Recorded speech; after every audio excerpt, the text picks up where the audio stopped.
ආයුබෝවන් ඔයාලා හැමදෙනාටම ඔයාලා ගොඩක් දෙනෙක් මගෙන් ඉල්ලලා තිබුණා අවන් එකක් පාවිච්චි කරන විදිය කියලා දෙන්න කියලා. ඉතින් ඔන්න අවන් එකක් මුලින්ම මිලදී ගන්න ඔයාලට නැත්නම් අලුතෙන් මිලදීගෙන තියෙන ඔයාලට නැත්නම් දැනටමත් අවන් එකක් තිබුණත් ඒකේ ගොඩක් ගැටලු තියෙනවා නම් ඔන්න අද මේ වීඩියෝ එක ඔයාලට වැදගත් වේවි. මගේ මේ වීඩියෝ එකේ අරමුණ තමයි ඔයාලට මේ අවන් එකේ කොටස් හඳුන්වලා දෙනවා. ඒ වගේම අවන් එකේ knobs හඳුන්වලා දෙනවා. ඒ වගේම අවන් එකක් ප්‍රීහීට් කරන විදිය කියලා දෙනවා. ඒ වගේම සරලව දෙයක් බේක් කරගන්න කොහොමද කියලාත් කියලා දෙනවා. මේ තියෙන මගේ අවන් එක මේක ටෙෆාල් කියන බ්‍රෑන්ඩ් එකේ අවන් එකක්. ඒ වගේම ලීටර් 30ක අවන් එකක්. ඔයාලා අවන් එකක් මිලදී ගන්නකොට ලීටර් ගණන ගැන අවධානය යොමු කරන්න ඕන. මේක ලීටර් 30ක අවන් එකක්. ඒ කියන්නේ මේ අවන් එකේ ඇතුළත තියෙන ඉඩකඩ ප්‍රමාණය තමයි මේ ලීටර් ගණනෙන් කියන්නේ. ඔයාලට ලීටර් ගණන වැඩි අවන් එකක් මිලදී ගන්න පුළුවන් නම් තමයි ගොඩක් හොඳ. මේක ලීටර් 30ක එකක්. නමුත් ඔයාලා මිලදී ගන්නව නම් ලීටර් 30කට වඩා වැඩි අවන් එකක් මිලදී ගන්න බලන්න. ඒ වගේම ඔයාලා ගොඩක් මගෙන් අහලා තිබුණා ටෝස්ටර් අවන් ගැන. ටෝස්ටර් අවන් ගොඩක් පොඩි. ඒ වගේම ඒවයි ටෝස්ට් කරන දේවල්, ඒ වගේ පොඩි දේවල් තමයි කරන්න පුළුවන්. කේක් බේකින් එකේ කරන්න පුළුවන්. හැබැයි ගොඩක් ගැටලු ඇති වෙනවා. ඉතින් ඔයාලටත් ඒ අත්දැකීම් ඇතිනේ ටෝස්ටර් අවන් එකේ කේක් හදන්න ගියාම, බර්නිස් වර්ග ඒ වගේ දේවල් බේක් කරන්න ගියාම ගොඩක්ම ගැටලු ඇති වෙන අවස්ථා තියෙනවානේ. ඒකට හේතුව තමයි ටෝස්ටර් අවන් එකේ ලීටර් ගණන අඩුයි. මම ඔයාලට යෝජනා කරන්නේ ලීටර් 30කට වඩා වැඩි අවන් එකක් මිලදී ගන්න. ටෝස්ටර් අවන් මිලදී ගන්න එපා. මේ වගේ කන්වෙක්ෂන් අවන් එකක් මිලදී ගන්න. කන්වෙක්ෂන් අවන් එකක් මිලදී ගත්තම ඔයාලට කේක්, බේකින් දේවල් හරිම ලේසියෙන් කරගන්න පුළුවන්. දැන් මම ඔයාලට කියලා දෙන්නම් මේ අවන් එකේ ඇතුළත තියෙන දේවල් එක අවන් වලට ලැබෙන්නේ එක දේවල්. දැන් මගේ අවන් එකට මේ වගේ යටටම ට්‍රේ එකක් තියෙනවා. ඕනම අවන් එකක මේ ට්‍රේ එක තියෙනවා. මේක අවන් එකේ ප්‍රමාණයට මෙන ට්‍රේ එකක්. මේ ට්‍රේ එක තියෙන එකේ වැදගත්කම තමයි දැන් ඔයාලා මොනවා හරි දෙයක් උඩින් බේක් කරනකොට ඒකේ තෙල් ගතිය, ඒ දේවල් පහළට වැටුනොත් එතකොට මේ ට්‍රේ එක උඩට තමයි වැටෙන්නේ. එලමන්ට් එක උඩට වැටෙන්නේ නැහැ. ඒකට තමයි මේ ට්‍රේ එක තියෙන්නේ. මගේ අවන් එකත් එක්ක මේ වගේ රැක් දෙකක් ආවා. රැක් දෙකක් අවශ්‍ය නැති නිසා මම එකක් කූලින් රැක් එක විදිහට පාවිච්චි කරන්නේ. මේ රැක් එක තමයි මම තියලා තියෙන්නේ. ඒ වගේම ඔයාලා දන්නවනේ උඩ යට එලමන්ට් දෙකක් තියෙනවා. ඒ එලමන්ට් දෙකෙන් තමයි අවන් එකට අවශ්‍ය තාපය නිපදවන්නේ. ඒ වගේම අනිත් එක තමයි ඔයාලා අවන් එකක් මිලදී ගන්නකොට අවන් එකත් එක්කම මැනුවල් එකක් එනවා. ඒ මැනුවල් එක හරිම වටිනවා. මැනුවල් එකෙන් තමයි අපි අපේ අවන් එක ගැන දැනගන්නේ. ඒ වගේම ඔයාගේ අවන් එක ගැන තව කෙනෙක්ගෙන් අහුවට දන්නේ නැති වෙන්න පුළුවන්. මැනුවල් එකෙන් තමයි ඔයාලට හරියටම දැනගන්න පුළුවන් අවන් එක ගැන. ඉතින් මේ අවන් එකේ මැනුවල් එකත් එක්කම මෙන්න මේ කාඩ් එකක් ලැබුණා. මේ කාඩ් එකේ තියෙනවා මාළු වර්ග, මස් වර්ග, පීසා, කේක්, ඒ වගේ දේවල් බේක් කරන්න ඕන මොන මොඩ් එකද, ඒ වගේම මොන රැක් එකට දාලාද, ඒ වගේම සෙල්සියස් අංශක ගණන කීයද, විනාඩි ගණන කීයද, මේ ඔක්කොම දේවල් මේකේ තියෙනවා. ඉතින් ඒකට ඔයාලට හරි ලේසි බේකින් දේවල් කරන්න. මොකද ඔක්කොම දේවල් මේ මැනුවල් එකේ තියෙන නිසා ටික දවසක් යනකොට මේක ඉබේම පුරුදු වෙනවා. සමහර වෙලාවට මේක අවන් එකෙන් අවන් එකට වෙනස් වෙනවා. ඒක නිසා ඔයාගේ අවන් එකේ දීලා තියෙන මැනුවල් එක, ඒකේ තියෙන උපදෙස් මාලා අනුව තමයි ඔයාගේ අවන් එක ක්‍රියාත්මක කරන්න ඕන. දැන් මගේ මැනුවල් එකේ නම් කරලා තියෙනවා මේ රැක් එක දාන තියෙන මේ කට්ට නැත්නම් මේ කොටස් නම් කරලා තියෙනවා. මෙතන ඉඳලා 1 3 5 7 විදියට, මෙතන 2 4 6 8 විදියට. දැන් ඔයාලා මාළුවේ බේක් කරනවා නම් එතකොට මේ 4 වෙනි රැක් එක කියලා කියන්නේ. 4 වෙනි රැක් එක කියලා කියන්නේ මෙන්න මේක. මේ විදිහට දාලා මාළුව බේක් කරගන්න පුළුවන්. මම සාමාන්‍යයෙන් කේක් වර්ග බේකින් කරනකොට මේ බේකින් ට්‍රේ එක මෙතන තියන්නේ නැහැ. මේ බේකින් ට්‍රේ එක අයින් කරනවා. මම මෙන්න මේ රැක් එකේ තමයි කේක් වර්ග, බනිස් වර්ග වගේ බේක් කරන්නේ. එතකොට මේ ට්‍රේ එක මම තියන්නේ මාළු, මස් වර්ග වගේ රෝස්ට් කරනවා වගේ නම් එතකොට මේක තියෙනවා. එතකොට මොනවා හරි දෙයක් පහළට වැටෙනවා නම් වැටෙන්නේ බේකින් ට්‍රේ එකට, එලිමන්ට් එකට නෙමෙයි. දැන් ඊළඟට මම ඔයාලට කියන දෙන්නේ නොබ් ගැන. මෙතන නොබ්ස් 3ක් තියෙනවනේ. ඒකෙන් දැන් මේ පළවෙනි නොබ් එක. මේකේ මොඩ් එක මොකක්ද කියලා තමයි කියන්නේ. අපිට තෝරගන්න පුළුවන්. මෙහිම දාලා තිබුණොත් මේක ඕෆ්. මෙතන තියෙන්නේ උඩ දඟරය, උඩ එලිමන්ට් එක විතරක් රත් වෙනවා කියන එක. එතකොට මෙතන තියෙන්නේ උඩ යට එලිමන්ට් දෙකම, දඟර දෙකම රත් වෙනවා කියන එක. මෙතන තියෙන රොටෙසරි. ඔයාලා දන්නවනේ අර කූරක් වගේ එකක දාලා චිකන් වගේ දේවල් රෝස්ට් කරන්නේ. ඒක තමයි රොටසරි. මේක තමයි ෆෑන් මෝඩ් එක නැත්නම් කන්වෙක්ෂන් මෝඩ් එක. මේකෙන් කරන්නේ ෆෑන් එකක් ඇතුලේ ක්‍රියාත්මක වෙනවා. එතකොට මේ ඇතුලේ නිපදවන තාපය ඔක්කොම වටේට සමානව බෙදා හරිනවා. ඒක තමයි මේ කන්වෙක්ෂන් මෝඩ් එකෙන් කරන්නේ. ඊළඟට අපි දෙවෙනි knob එක බැලුවොත් දෙවෙනි knob එකේ මෙතන තියෙන off මෙතන ඉඳලා 240ක් මගේ එකේ සෙල්සියස් අංශක පෙන්නනවා. එතකොට අපිට කැමති සෙල්සියස් අංශක ගන්නට මේ knob එක කරකවා ගන්න පුළුවන්.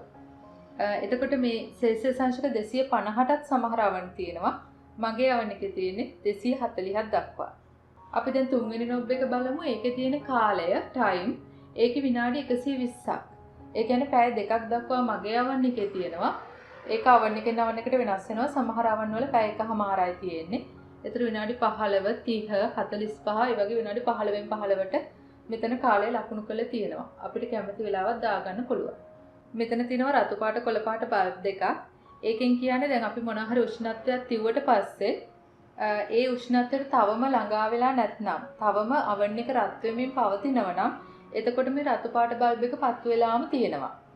ඊළඟට කොළ පාට බල්බ් එකෙන් කියන්නේ අපි දැන් සෙල්සියස් අංශක 180ක් තිබ්බනම් ඒ 180ට අවන් එක රත් වුණාට පස්සේ ඒක රත් වුණා කියලා පෙන්වන්න අපිට කොළ පාට බල්බ් එක පත්තු වෙනවා. එතකොට ඔයාලට ඒකෙන් දැනගන්න පුළුවන් අවන් එක අපිට ඕන උෂ්ණත්වයට රත් වෙලා තියෙන්නේ කියලා. දැන් ඔයාලට පේනවා ඇති මගේ අවන් එකේ නම් මස් මාළු, ඒතර පීසා, කේක් වර්ග බේක් කරන උෂ්ණත්වය මෙතන සටහන් කරලා තියෙනවා. දැන් ඊළඟට වැදගත්ම වෙන කොටස තමයි ගොඩාක් අයට ගැටලුවක් තියෙනවා මේ අවන් එකක් ප්‍රී හීට් කරන්නේ කොහොමද කියලා. ඉතින් මම දැන් ඔයාලට කියලා දෙන්නේ අවන් එක ප්‍රී හීට් කරන විදිය. අවන් එකක් ප්‍රී හීට් කරනවා කියලා කියන්නේ අපි මොනවා හරි කේක් එකක් නැත්නම් වෙන බේකින් දෙයක් කරන්න කලින් ඒක කරන්න ඕන උෂ්ණත්වයට අවන් එක සූදානම් කරන එක. දැන් අපි හිතමු කේක් එකක් අපි බේක් කරන්න කියලා. එතකොට අපිට සෙල්සියස් අංශක 180ක උෂ්ණත්වය ඕන වෙනවා. එතකොට ඔයාලා කේක් එක අවන් එකට දාන්න කලින් අවන් එක ඇතුලේ සෙල්සියස් අංශක 180ක උෂ්ණත්වයක් තියෙන්න ඕන. ඒ 180ක උෂ්ණත්වයක් තියෙන අවන් එකට තමයි අපි කේක් එක දාලා බේක් කරගන්නේ. ඒක තමයි අපි ප්‍රී හීට් කරනවා කියලා කියන්නේ. ප්‍රී හීට් කියලා කියන්නේ කලින් අවන් එක රත් කරගන්නවා කියන එක. දැන් ඔයාලා අවන් එක ප්‍රී හීට් කරනකොට මුලින්ම ඔයාලා මේ මොඩ් එක තීරණය කරන්න. දැන් සාමාන්‍ය බේකින් වලදී සාමාන්‍යයෙන් කේක් බේක් කරනකොට මෙන්න මෙතන උඩ යට කියන දඟර දෙකම නැත්නම් එලිමන්ට් දෙකම රත් කරන එක තමයි කරන්නේ. ඊළඟට ඔයාලට කේක් එකක් නම් බේක් කරන්නේ සෙල්සියස් අංශක 180ක් ඕනනේ. එතකොට සෙල්සියස් අංශක 180 මෙතනින් කරකවන්න මේ knob එක. ඊළඟට ප්‍රී හීට් කරන්න ඕන. ප්‍රී හීට් කරනවා සාමාන්‍යයෙන් අපි විනාඩි 15ක් විතර. දැන් මේක විනාඩි 15ට දෙන්න. එතකොට ඔයාලට පේනවා ඇතුලේ ලයිට් එකක් පත්තු වෙනවා. මෙතන මේ රතු ලයිට් එක පත්තු වෙන්න පටන් ගන්නවා. ඒකෙන් කියන්නේ තවම සෙල්සියස් අංශක 180ට ආවේ නැහැ කියලා. සෙල්සියස් අංශක 180ට ආවම කොළ පාට ලයිට් එක පත්තු වේවි. එතකොට ඔයාලට පුළුවන් අවන් එක ඇරලා ඉක්මනට කේක් එක නැත්නම් බනිස් දාලා අවන් එක වහලා බේක් කරගන්න. අපි සාමාන්‍යයෙන් මේ විදිහට තමයි අවන් එක ප්‍රී හීට් කරන්නේ. ඒ වුණාට මම ප්‍රී හීට් කරනකොට චුට්ටක් වැඩිපුර වෙලාව තියෙනවා. විනාඩි 15ට ගිහිල්ලා ඔයාලගේ අවන් එක ඕෆ් වුණොත් එතකොට එතන ඉඳලා ඔයාලගේ අවන් එක ඇතුළේ තියෙන උෂ්ණත්වය අඩු වෙන්න පටන් ගන්නවා. ඒතර ඒ වෙලාවෙම ඔයා අපහු ටයිමර් එක ඔන් කළේ නැති වුණොත් මේ ටයිම් එක හැදුවේ නැති වුණොත් එහෙම වුණොත් අවන් එකේ උෂ්ණත්වය අඩු වෙනවා. එහෙම වුණොත් අපි කේක් එක දාන්නේ සෙල්සියස් අංශක 180ක් තියෙන තැනකට නෙමෙයි. ඒක නිසා ටිකක් වැඩිපුර වෙලාව තියන්න. ඊට පස්සේ ඔයාලා එලාම් එකක් තියාගන්න. ඔයාලට ඕන ප්‍රී හීට් කරන්න ඕන වෙලාව. විනාඩි 15ක් ප්‍රී හීට් කරනවා නම් විනාඩි 15කදී අවන් එක ඇරලා කේක් එක ඇතුළට දාන්න. දැන් මේ විදිහට අවන් එක විනාඩි 15ක් ප්‍රී හීට් වුණාට පස්සේ අපි බේක් කරන දේ කේක් එකක් හරි වෙන බනිස් පාන් ඒ වගේ දෙයක් හරි වුණා ආපහු අපි කරන්නේ අවන් එක ඇරලා ඉක්මනට මේක ඇතුළට දාලා ඉක්මනට අවන් එක වහනවා. මේකෙන් කරන්නේ ඇතුළේ තියෙන රස්නේ එළියට එන එක වළක්වන එක. අපි ගොඩාක් වෙලා මේක අරගෙන තිබුණොත් එතකොට ඇතුළේ සෙල්සියස් අංශක 180 උෂ්ණත්වය තියෙන්නේ නැහැ. ඒක ගොඩක් අඩු වෙනවා. ටිකක් වෙලා යනවා ආපහු සෙල්සියස් අංශක 180ට එන්න. ඒක නිසා ඉක්මනට ඇරලා ඉක්මනට මේක දාලා ඉක්මනට වහන්න ඕන. දැන් ඔයාලා අවන් එකට ට්‍රේ එක දැම්මට පස්සේ මෙතනින් කාලය දෙන්න ඕනේ. දැන් අපි හිතමු විනාඩි 45ක් කියලා විනාඩි 30ක්. ඒ වුණාට මේකෙදිත් මම කරන්නේ වැඩිපුර මේ විදිහට වෙලාව තියෙනවා. වැඩිපුර වෙලාව තියලා එලාම් එකක් තියාගන්නවා විනාඩි 30කට. ඊට පස්සේ විනාඩි 30 ඉවරුණාට පස්සේ අපි මේ විදිහට අවන් එක ඇරලා මේ රැක් එක පිටින්ම එළියට චුට්ටක් ඇදලා ගන්න. ගොඩාක් අදින්න එපා, හැමුණොත් වැටෙයි. ඇදලා මේක හරි ගිහිල්ලාද කියලා බලන්න. කේක් එකක් නම් ටූත් පික් එකක් දාලා බලන්න. ඊට පස්සේ මදි වගේ නම් මේ විදිහට තල්ලු කරලා තව විනාඩි 5ක් විතර තියෙන්න දෙන්න. ඊට පස්සේ ආයි බලන්න පුළුවන්. එහෙම නැත්නම් බේක් වෙලා නම් ඔයාලට පුළුවන් මේ විදිහට මේක ගන්න එළියට. මේක තමයි සාමාන්‍ය විදිහට බේක් කරන්නේ. ඒ වගේම තව වැදගත්ම දෙයක් කියන්න ඕන. ඔයාලා oven එකක් පාවිච්චි කරනකොට ගොඩාක්ම අත්දැකීම් ඇති oven එක හරියට රත් වෙන්නේ නැති එක ගැන. ගොඩක් oven එක්කෝ අවශ්‍ය උෂ්ණත්වයට වඩා අඩුයි නැත්නම් අවශ්‍ය උෂ්ණත්වයට වඩා වැඩි. දැන් මගේ oven එකත් එහෙමයි අවශ්‍ය උෂ්ණත්වයට වඩා අඩු උෂ්ණත්වයක් තමයි ඇත්තටම තියෙන්නේ. ඉතින් ඒක නිසා මේ වගේ oven thermometer එකක් ඔයාලා පාවිච්චි කරනවා නම් හොඳයි. oven thermometer එකකින් කරන්නේ හරිම උෂ්ණත්වය අපිට දෙනවා. දැන් මම ඔයාලට කියලා දෙන්නම් oven thermometer එක පාවිච්චි කරන්නේ කොහොමද කියලා. මෙතනින් ඔයාගේ මොඩ් එක තෝරගන්න. ඊට පස්සේ මෙතනින් අපිට අවශ්‍ය සෙල්සියස් අංශ ගන්න. සෙල්සියස් අංශ 180යි නම් 180 මේ විදිහට තෝරගන්න. ඊට පස්සේ මෙතනින් අවශ්‍ය වෙලාව දීලා මේක ඇරලා මේ oven thermometer එක ඇතුලෙන් තියන්න. හරි මැදින් oven thermometer එක තියන්න. ඊට පස්සේ මෙතන කොළ පාට ලයිට් එක පත් වුණාට පස්සේ බලන්න oven thermometer එකේ තියෙන සෙල්සියස් අංශ ගන්න කීයද කියලා. ඒතර ඒ සෙල්සියස් අංශක ගණන සෙල්සියස් අංශක 160යි කියලා අපි හිතමු. අපිට ඕන 180 ඒ උනාට 160යි. එහෙනම් මේක තව චුට්ටක් වැඩි කරගන්න. ඇතුලේ oven thermometer එකේ සෙල්සියස් අංශක 180ට එනතුරු මේක කරකවලා හදාගන්න.